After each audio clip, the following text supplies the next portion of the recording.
Mother-in-law plotted to make me a stay-at-home mom behind my back. Husband says I wasn't supposed to know yet, so I was totally knocked out during labor.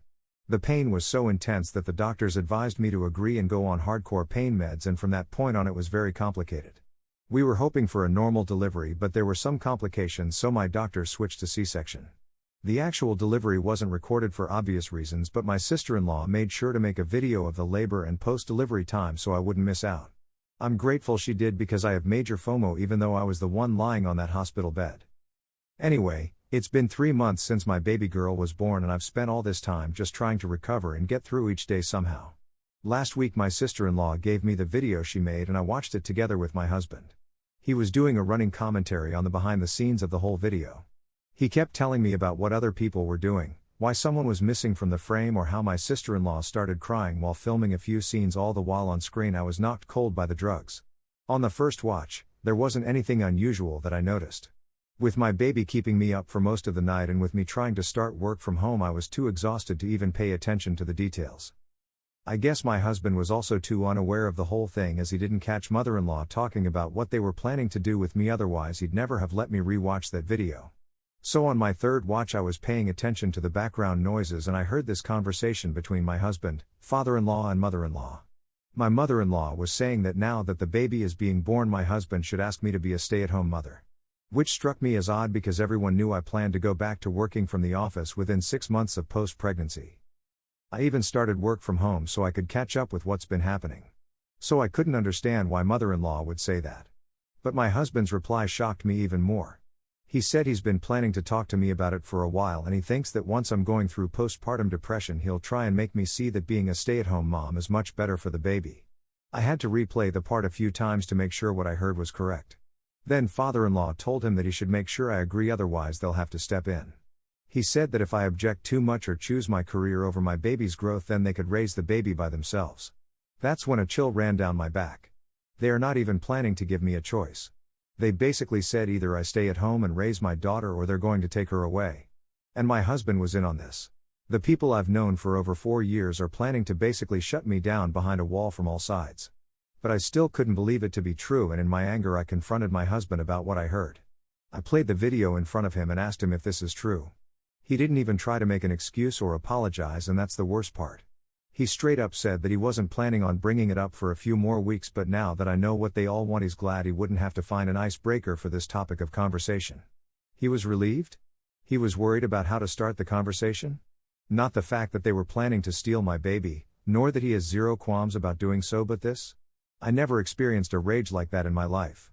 I think some of it might have been motherhood instincts, but who knows?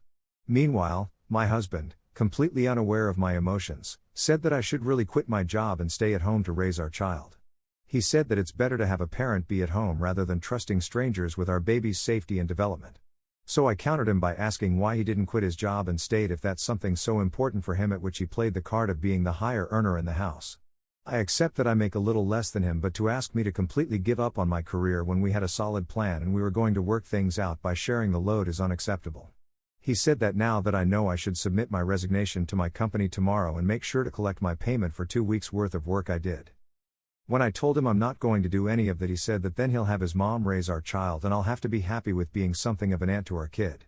He said his mom raised him and his siblings all by herself and they turned out to be great, so there's no other way he wants his daughter to be raised.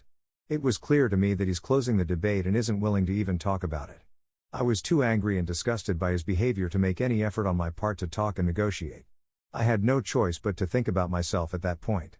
So I did the only thing that I felt was safe. I told my husband that I'll do exactly what he wants and pretended to agree with him. When he went to sleep that night, I tiptoed out of the room and went into our daughter's room. Most of her stuff was already packed in a bag that I usually carry with me around. So I took a few of my clothes, threw them in a bag and left the house before my husband could find out what I was doing. No way can I let them take my daughter away. Right now I'm staying at my dad's place and tomorrow I'll shift to a friend's house that my husband doesn't know. Hopefully he won't find me here. Now do y'all think I'm being an a-hole and ruining my kid's life by running away, or what I did was the right thing? I know how it's important for a child to grow up with a father, but at what cost? I seriously need advice here, whether I'm being too arrogant and selfish or doing the right thing. Update 1. My husband has been calling me non-stop, but I've ignored all his texts and calls. He didn't think I'd go to such lengths to avoid him, or maybe he thought I'm a pushover who'll agree with his decisions. Bet he regrets thinking it's gonna be that easy. My dad also called to confirm what I feared. After I walked out on him, my husband went over to my dad's house and threw a fit. He was mad and demanded that they let him see his wife and daughter. He even threatened that he's going to call 911 if they stop him from seeing us, but unfortunately for him I wasn't even there anymore. This is why I moved in with my friend. It's good to have people so unknown in your life that you can disappear with their help. When my dad told my husband to check the house himself and see if he found us, he basically destroyed it. He went around banging doors and throwing things when he couldn't find us. Hearing all this, I'm seriously wondering if I even knew the man I married. I dated and lived with him for 4 years, but never once did I see this violent and pathetic side of him. How can he even call himself a liberal feminist when he's asking me to be a stay-at-home mom in this day and age? Well, there's nothing else I can do here. I'm going to talk to a lawyer a friend recommended and press for divorce. It'll be a hard battle, but it's a necessary one. Update 2, so I filed for divorce today. I've been talking to my lawyer a lot because I don't want my kid to grow up in that family. After what I heard, it's clear that they wanted to steal her away from me if I refuse to comply, and that's too scary to even think about. No way can I leave my daughter without worrying my husband might take her and run. This isn't something I can even negotiate on, because even if the law told him he'll be in jail for the rest of his life if he steals her, once he runs away there's no guarantee that the cops can find him or whether I'll ever see my kid.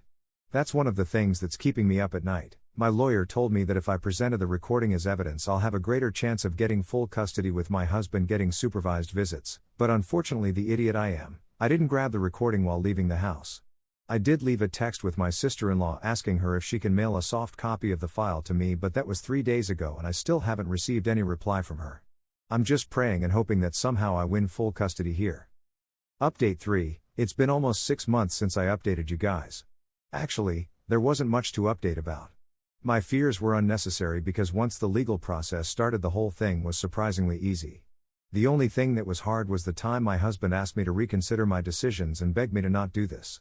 He said we can talk this out and that I should think about our daughter's future. He almost guilt-tripped me into going back to my safe place, which was his home. But in the end, I stuck to my decision, and when he realized there's no going back, he gave up on custody. He told me that I can keep the baby and raise her the wrong way. It was like a slap on my face, but I was relieved to hear it. That made me realize how right I was in ending this marriage before it was too late. He told me he'll only pay the child support and isn't going to be present in our lives, and I gladly accepted it. We divorced without much hassle after that. Now that it's done, I am realizing it's not that hard to do this all by myself.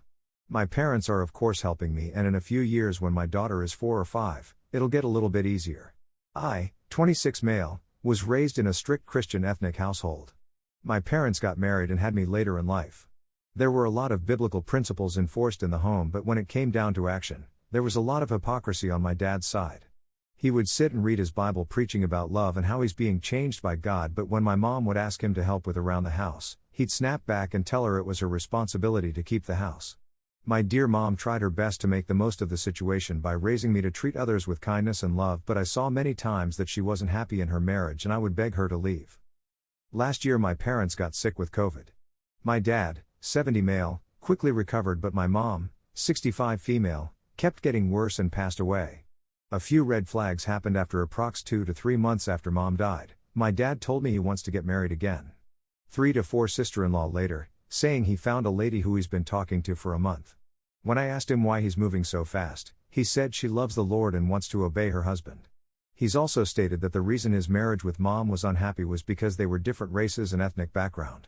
Somehow he believes that this new lady, even though she is from the same country as my mom, will be different because they are the same race this time. He has wiped his home from any memory of my mom. He didn't want any pictures of her. Fast forward to last month, my wife and I was on vacation. One day we got a bunch of calls, one of them being from my dad. I called him back and stated how it was weird how I randomly received so many calls. I hung up with him and went to check the other calls, which just ended up being work-related. My dad called me again saying he was worried about the many calls and he wanted to tell me when I got back before I heard from anyone else that he is getting married next month. Mind you, I only had 5 more days left on my vacation and the date I was to come back would be only 10 days away from the planned wedding date. And on top of that, they set the wedding date 2 days before what would have been my mom's birthday. He was getting people to help set it up, but telling them not to tell me until he told me first. Now he says he doesn't want to lose me and he wants me to be at his wedding. I asked him why and he said it would be embarrassing if his son isn't there. This whole situation has left a bad taste in my mouth. It's now a year since she's passed and it feels very strange to go to a funeral one year and a wedding the next. My dad is well respected in the church. He has been spreading a narrative that I am a wayward child and he has been working to right his failures by trying to get the two of us to connect, but I have been shutting down his attempts. I have been getting several calls from people we know that I should go to my dad's wedding in order to support him and show him respect. Will I be the a-hole if I didn't go? I, 22 female, am in a college course with this guy, we'll call him Matt, 21 male. Over the last few weeks I've noticed that he's been making fun of people or making really snide remarks. He's been like this since he joined, but it started out as general banter comments that would be made that the other person could retort to or laugh off. Last week though I thought he was out of line. We were talking about relationships and Matt called over to another guy in our class, Andrew, and asked A really loudly if he had a partner. Andrew said no. Matt just laughed and said no wonder. Andrew didn't laugh and got really quiet after that. I told Matt to apologize since Andrew wasn't in on the conversation and it was rude.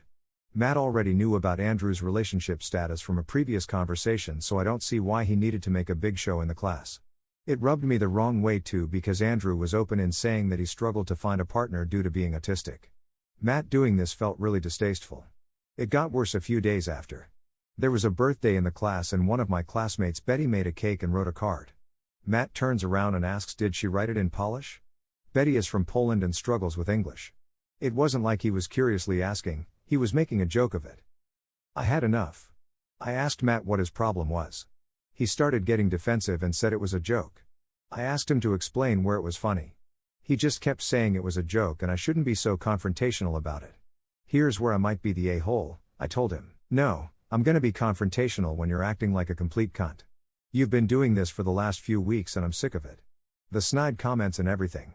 I don't see why you're making fun of a woman that can write in 3 languages when you can't even write in one properly.